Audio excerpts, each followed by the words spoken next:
nakakatulong? Ha? Nahihiya kasi ako na ikaw, nagtitinda ka dito sa opisina ko, nagkakalat ka. Nahihirapan ako ma sa'yo.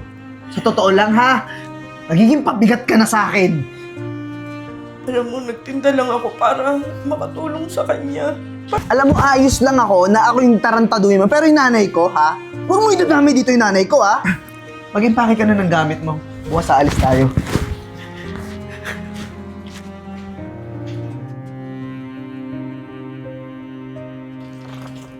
Nak, alam mo ba, naubos ko yung tinda ko. Kulang-kulang pa. Buti tinira ko na nga to para sa'yo. Oh, kumain ka na. Ma naman. Ilang beses ko ba sasabihin sa'yo na huwag ka na magtinda dito sa opisina ko? Kasi, Yung pack lunch ko naman kasi, kukunin ko naman to. Eh, kanina hindi nakalimutan ko, nagmamadali ako. Pero, ma, pinapahiya mo naman ako eh. Bakit dito ka pa nagtitinda sa opisina ko? Doon ka na lang sana sa pwesto mo sa palengke o sa mga kapitbahay mo, sa kasumba mo. Bakit dito pa sa opisina ko, ma? Uwi mo na yan, ibalik mo. Umalis ka naman, nakakahiya. Kasi yung mga empleyado, tuwan-tuwa sila pagka nagdadala ko ng pagkain kasi bukod sa mura, masarap pa. Kaya agawan nga sila kung di ko nga to itinira. Hindi ka nakakatulong. Ha? Nahihiya kasi ako na ikaw, nagtitinda ka dito sa opisina ko, nagkakalat ka. Ganun ba? Oo, ma, ganun. Anak, gusto ko lang kasi sa'yo makatulong. Ang dagdag din, panggastos natin. Pasensya ka na. Excuse me, Ay, good morning po, ma'am. Mr. Layug. Ano to? Tulad na naman ng nakaraan, nandito na naman yung nanay mo, nagbibenta ng kung ano-ano. Hindi ba sinabi ko na sa'yo na pagsabihan mo tong nanay mo? Alam mo, Nay, dito sa opisina, kailangan namin magtrabaho, mag-focus. Kung gusto mo magbenta, maghintay ka dun sa baba. Dun sa labas, hintayin mo na mag-lunch break. Hindi yung parang free ka lang dito lagi na pumasok, lumabas sa opisina ko. Mahiya naman po kayo. Miss Eden, sobrang pasensya na po talaga sa ginawa ng nanay ko, ha. Eh, kinausap ko naman na po siya, pero hindi na po ito mauulit, ma'am. Sobrang sorry po talaga. Pasensya na, ma. Pwede ba umalis ka na lang? Eh, ma'am, Dali mo na lang to. Pasensya na po, ma'am. Di na po maulit. Wait lang. Huwag ko munang aalis kasi gusto kong makita mo. Yung pagbigay ko ng last warning sa anak mo. Kapag naulit pa ulit to, alam mo yung mangyayari sa anak mo, di ba? Mawawalan ng trabaho nang dahil sa'yo. Kaya kung ako sa'yo, itatak mo sa utak mo na bawal dito magbenta ng mga paninda mo na hindi naman kailangan. Opo, ma'am. Pasensya na po. O ano pang hinihintay mo? Umalis ka na.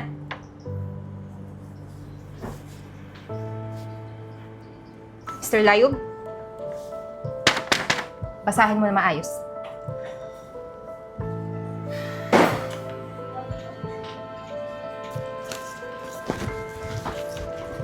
Ay, anak, andyan ka na pala. Nakita mo yung kita ko, oh. Pandagdag din to, pambayad natin ng kuryente. Oh. Anong ginawa mo? Anong ginawa mo kanina sa opisina ko, ma? Sinabihan naman na kasi kita eh. Ma! Paano pag natanggal ako na wala na ako ng trabaho? Tingin mo sapat yung kinikita mo, pambayad dito sa kuryente, internet, lahat? Eh, anak, ginagawa ko lang naman yun dahil talagang gusto kong makatulong sa'yo. Hindi ka nga nakakatulong, May. Oo, di ba humingi naman ako kay boss mo ng pasensya? Oo, yan yung hirap sa'yo. Yan yung hirap sa'yo. Ipipilit mo pa rin yung gusto mo. Hindi na mauulit yun. Talagang hindi na. Kasi mawawalan na ako ng trabaho sa ginagawa mo.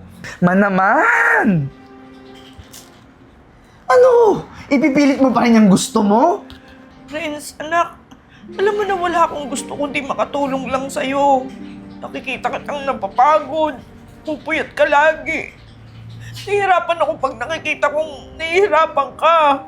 Kaya gumagawa ko ng paraan para makatulong sa'yo. Eh, hindi ka nga nakakatulong, May. Ipipilit mo pa rin ba? O ano? Tapos ngayon, pag ako nawala ng trabaho, magkakadaleche-leche lalo yung buhay natin. Alam mo ma, hindi ko alam kung saan parte ng sinasabi ko yung hindi mo maintindihan eh. Nahihirapan ako ma sa'yo. Sa totoo lang ha, nagiging pabigat ka na sa akin. Yun na nga eh. Yung salitang yan ang ayoko marinig, yung magiging pabigat ako sa'yo. Kaya ako may kilos ako kahit papano. Eh, hindi ka nakakatulong sa opisina ko palagi. Pwede ka naman magtinda sa kung palengke, sa pwesto mo sa kung saan man sa labas. Pasensya na, Renz. Siguro ma, mas mabuti pa doon ka na lang kay ate. Bakit? Bakit mo ako dadalhin kay ate? Sino mag-iintindi sa'yo dito? Sino maglalaban ng damit mo? Sino mag-iintindi ng pagkain mo? Kaya ko na yung sarili ko, okay? Hindi na kita kailangan. Mas mabuti doon ka na lang kay ate kung gusto mo magbigay ng mga sakit ng ulo. Doon yung magandang lugar para sa'yo. Mag-impake ka na ng gamit mo.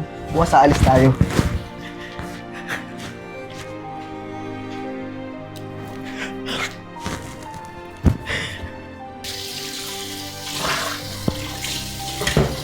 Ano ba yan? Ako na yan. Huwag ka na magtrabaho. Hindi, okay lang. Andito ka para magpahinga, di ba? Ayan. Oo, bakit? Nahihiya ako sa'yo na dito ako dinala ng kapatid mo eh. Siyempre, alam ko may pamilya ka na. Ayokong makagulo. Naman, ba't ka mahihiya? Anak mo ko, di ba? Binabalik lang naman namin yung favor. Eh, di ba? Binuhay mo kami, pinag-aral mo kami, ngayon nakatapos kami ng pag-aaral, ngayon may sarili ng pamilya. Huwag mo isipin yun na pabigat ka. Si Renz, that time, mainit lang yung ulo kaya nasabi niya yun. Hindi niya yun intention.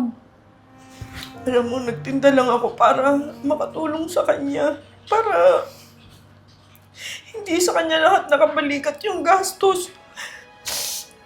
May mali ba sa ginawa ko, Arian? Mawalang mali doon. Ha? Intindihan natin si Renz. Kasi di ba, syempre, baka mamaya nabubuli yun sa office. Tsaka, protocol talaga nila, bawal yung mga outsider. Intindihan na lang natin. Huwag nang sumama loob kasi hindi na talaga yun intensyon. Hindi niya intensyon na makasakit ng damdamin mo. Ganto na lang na. Total, believe naman ako sa cooking skills mo eh. Ang sarap-sarap pang magluto kaya tignan mo ang lulusog namin. Bakit hindi na lang bigyan kita ng puhunan? Tapos, para hindi ka na magbenta-benta kung saan lang. Kuha tayo ng pwesto para hindi ka palipat-lipat. Ano? Talaga? Oo, para nung... Alam ko namang hobby mo yung pagluluto at tuwa kapag nakakain kami ng mga luto mo eh. Ganun umiyak?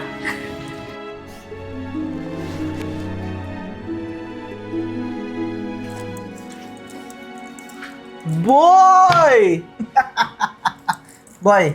Huy! Sumugatas? Dede ka? Dede ka na. Josh, Mamas boy. Josh, marami akong tinatapos. Gusto kasi ako sa trabaho ko, wala akong mapagtripan eh. Kumusta mama mo? Uy, mo ko susumbong sa mama mo ah. Josh, kung tapos ka na, pwede ka na lang umupo dun sa pwesto mo eh. Huwag mo na akong guluhin. Papayuan lang kita kasi. Alam mo, yung pagiging hampas lupa niyo ng pamilya niyo, huwag mong dalhin dito sa opisina.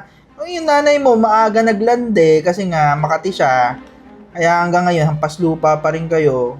Huwag mo dalhin dito. Ang sabi mo? Bingi ka? Sabi ko, yung nanay mo, Makati, malande, saka hampas lupa. Alam mo, ayos lang ako na ako yung tarantaduhin mo. Pero yung nanay ko, ha? Huwag mo idadami dito yung nanay ko, ha? Sigurado ka ba dyan? Nakakalimutan mo, may final warning ka na. O sige, bigay mo. O sige, Sige, bigay mo. Hoy! Anong nangyari dito? Bitawan mo nga si Joshua! Ma'am, kita nyo naman ha.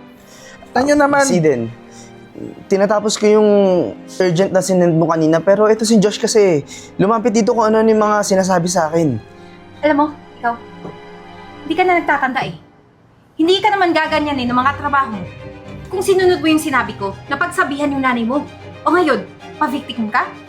Oo, Na ma'am. binubuli ka ng mga katrabaho mo? Kita niyo ma'am, ako pa nga yung susuntukin eh. Ma'am, hindi naman po sa ganun. Hindi na nga po dito pumupunta yung nanay ko, di ba? Kasi pinagsabihan ko na po siya. Ayun na nga, pinagsabihan mo nung binigyan kita ng last warning. Alam mo, Renz, wala na tayong dahilan pa, no? Kasi simula ngayon, wala ka ng trabaho. Ma'am, bakit naman po? Wala naman po akong ginagawa, di ba? Kung sa'yo, wala. Pero para sa akin, meron. Kaya kung ako sa'yo, sundin mo na lang ako. Ma'am, ako na. Tanggal ka na, boy! Ma'am Eden, baka pwede namang kahit papaano i-extend nyo na. Ma'am, hindi ako pwede mawala ng trabaho ngayon. Wala na akong panahon para makinig pa sa mga explanation. 5 p.m. sharp, dapat wala na yung gamit mo dito. Joshua, back to work. Ma'am, baka magsumbong yun sa nanay niya. Go ahead.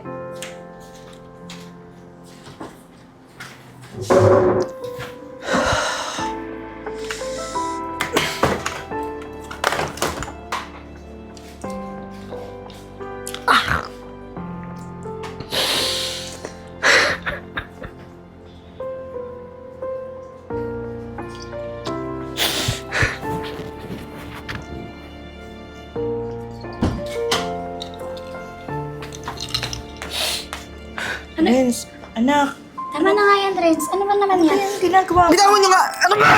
Bitawan nyo! Bitawan nyo ako! Ano ba na nangyayari sa'yo? Ano ginagawa nyo dito, ha? Anong ginagawa? Di ba yan? Ikaw? Ikaw yung dahilan. Ba't ako nagiinom ngayon? Wala na akong trabaho. Okay ka na? Nakatulong ka? Renz, Di ba hindi?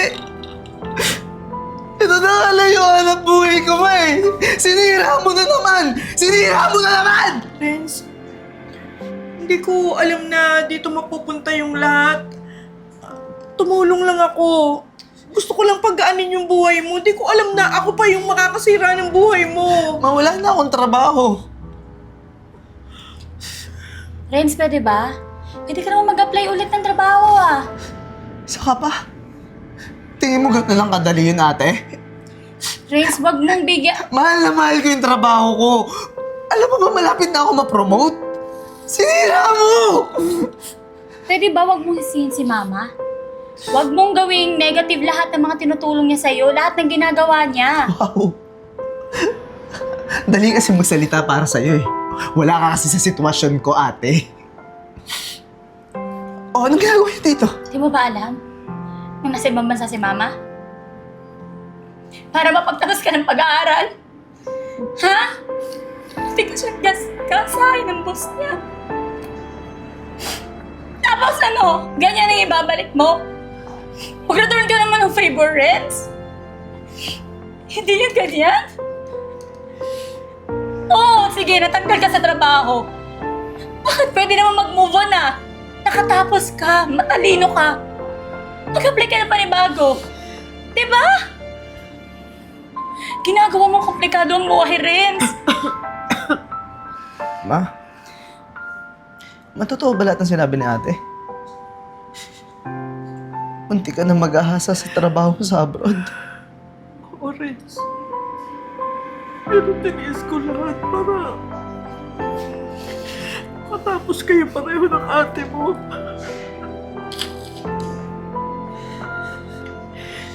Wala akong hangad kundi ayos lang kayo.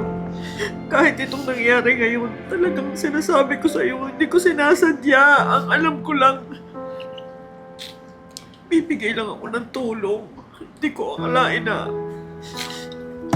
ako yung magiging dahilan. Friends, lahat pinasok ko para sa inyo ng ate mo. Kaya wag mo iisipin na pabigat ako sa inyo. Sorry.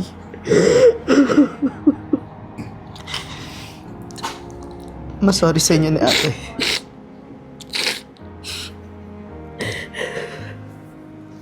Sorry, hindi ko kasi alam eh. Ate, hindi ko kasi alam. Renz, pwede naman magsimula tayo ulit. Binigyan ko si Mama ng puhunan. Meron siyang pwesto na, awan ng Diyos. Mapatok naman kasi cooking skills si Mama, alam mo naman, hindi mo itatanggi, di ba? Sarap si Mama magluto. Gusto mo, doon ka magsimula. Huwag ka na umiyak. Sorry, ate. Sorry, ma. Alam nyo, masyado lang siguro ako emosyonal pagdating sa trabaho, pero hindi ko nahahayaan na kainin ako ng emosyon ko. Alam mo, Renz, Babawi ako, ma. siguro kaya ka natanggal doon dahil mas kailangan ka namin ngayon ni Arian. Siguro, may mas magandang opportunity para sa akin. Siguro kayo yun.